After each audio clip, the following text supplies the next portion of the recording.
The title of my paper is Issues of Educational Underrepresentation: The Silence of LGBTQ plus Topics in Public Schooling and Its Effects. As the introduction, I will be explaining my research questions for this study, which include how I, as a self-identifying LGBTQ plus high school student, was impacted developmentally as a result of lack of representation in California's educational system due to social stigma, as well as how does that same lack of representation affect the culture in the school, my own identity development, and others who are LGBTQ plus. This secondary part of my project includes my theoretical framework or lens in which I will look at my project through, and some other empirical studies that include topics from school culture, pedagogies, identity development, and mental health. Breaking down my theoretical lens, I just wanted to go ahead and list what I will be explaining in further depth, which are my heteronormativity lens, humanization approach, multicultural education, culturally sustaining education, queer pedagogy, transformative justice teacher education, and social identity theory. These two lenses I consider the root of what I will be looking through my entire project. So heteronormativity, defined by societal hierarchy system that privileges and sanctions individuals based on presumed binaries, and humanization by Paulo Freire, which states that in order to transform somebody's reality, we must make sure we are educating, and through that education, they obtain their own liberation. These arrows are representative of how all these four lenses are very similar and they interconnect together and work together. So Nieto and Bode multicultural education, including all cultures. Queer pedagogy extends heteronormativity, making sure we include queer cultures and individuals. Marisha T. Wayne's justice on both sides, make sure we are self-reflecting as educators to make sure we are being fair, and social identity to include all identities. These four further empirical topics that were studied were mental health, because a lot of queer students have suicide ideation, and Maslow's theory of hierarchy needs makes sure that we are giving these students the basis before they further their education. Identity development, because that's impacted through underrepresentation. School culture needs to be improved, and pedagogies that were also included in my theoretical lens, such as multicultural education. This third section includes my methodology, so I will be breaking down the design of my study, how I went about it, sample selection, data collection, my interviews, how I established validity and reliability, what I spoke about in regards to my research bias and my assumptions. For my design, I consider this a narrative inquiry study. My approach is qualitative study. More specifically, it is an autoethnographic thematic narrative inquiry where I collect experiences and perceptions of my participants around my own experiences, as well as compare and contrast my own self-reflection, and take note of what such participants perceived in treatment of queer students. The criterion for my participants include being someone who I spent a lot of personal time with, grew up with, and were part of my vital social group during my high school life and while throughout, including after.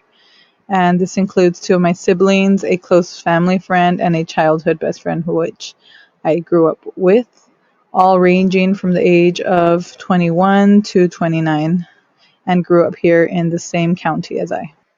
As for my data collection, it was straightforward, elicited conversation through formal, semi-structured interviews of my participants.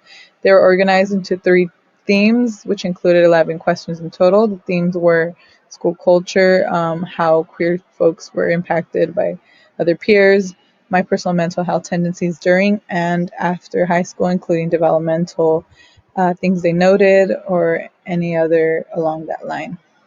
This is the example of my interview protocol questions, my 11 questions. And as you can see, they are divided in their three respective themes: school culture, mental health tendencies during high school, and identity development or mental health tendencies after high school.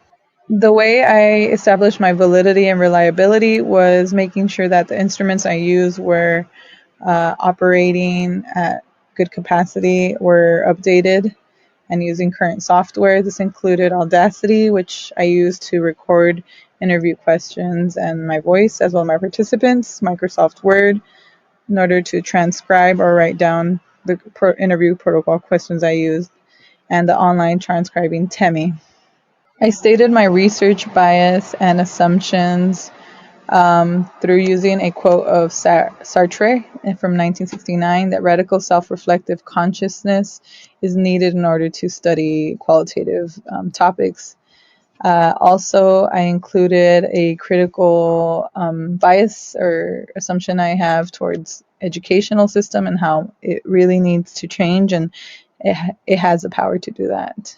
The following section, also part of methodology, includes my findings and how I presented that and how I did open coding for my findings in order to be analyzed further. So the way I structured my findings were through descriptive thematic analysis, and I had already done that, which my interview protocol. I further used those themes to analyze, but was open to creating any sub themes that came up during the interview questions and answers of my participants. Here I have the end product of my themes, which I ended up having 5. And I also want to go over how I did this. So open coding, I transcribed my participants' interviews, and whatever words were repeated or phrases were repeated, I used those codes to make it something relevant and something that really popped out. So I disassembled those and I reassembled in alphabetical order, respective their common themes, and comparing and contrast further data to find. The next 2 slides are quotes of data that I felt very relevant and powerful into my analysis. So Mireya describing my high school experience during and how she denoted that I was very devoted to school. Jose describing after perception of me and how I had become alive in almost a Pandora's box where I was more open, up, and willing to be myself in front of others.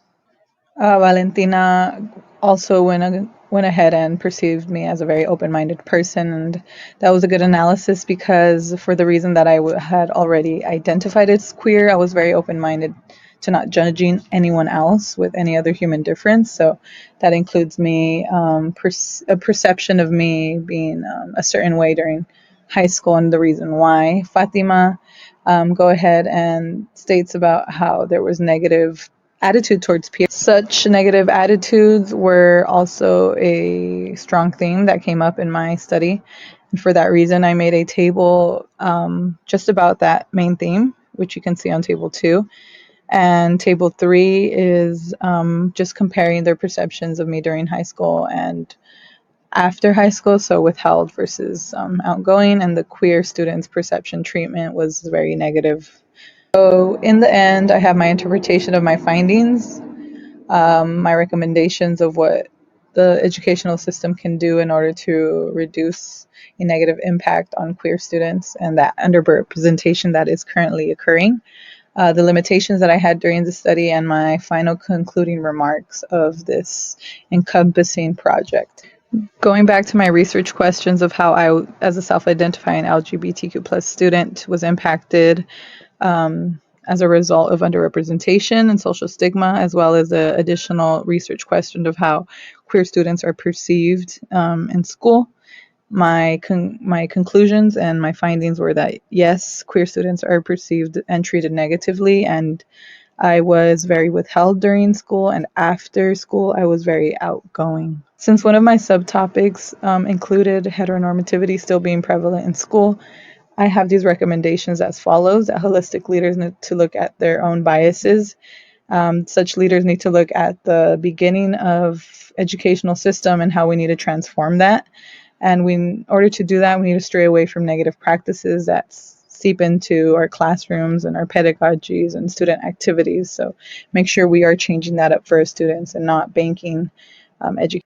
Since the study takes on first person experience, I wanted to attack the counter view of this, where some people say it's limiting. But since I am part of a culture within the world, it should not be free of connection. So it is actually something that other people can generalize and see through me, their own experiences. And another big one would be COVID-19 as a limitation, since I couldn't be physically in schools observing actively. Conclusions and what was established was that I was indeed withheld, more shy, and more concerned and delving deep in academics as an escapism from hiding my sexuality. And for that reason, I became very engraved in academia and isolated myself, and taking a lot of AP classes so people wouldn't ask what I would do and assume that in my free time I was busy doing schoolwork. Another conclusion was that I was more in tune with my personality after being exposed to teachings that unearthed the reasoning behind my actions during high school. College taught me a lot about the underlying societal practices and how society functions. So I kind of unlearned a lot of things and made sure that I was actually a valid part of society. And another conclusion was that yes, queer folks are treated negatively still. So, when talking about multicultural education, we talk a lot about equity, but I wanted to push it a little bit further and think about how we can liberate our students by taking away barriers and taking away that fence. And this, for queer folks, queer community, would make sure that we give them resources, because not talking about them is a blockage. So if we would give resources where they could feel more comfortable, they could do better in school, and we can liberate them through education, just like Paulo Freire speaks about. This concludes my project presentation. I had learned a lot during this course, and this course was very helpful for my master project as well. So I'd like to thank you, Professor, and all our classmates for such a great experience. And I hope to continue and finish this certification.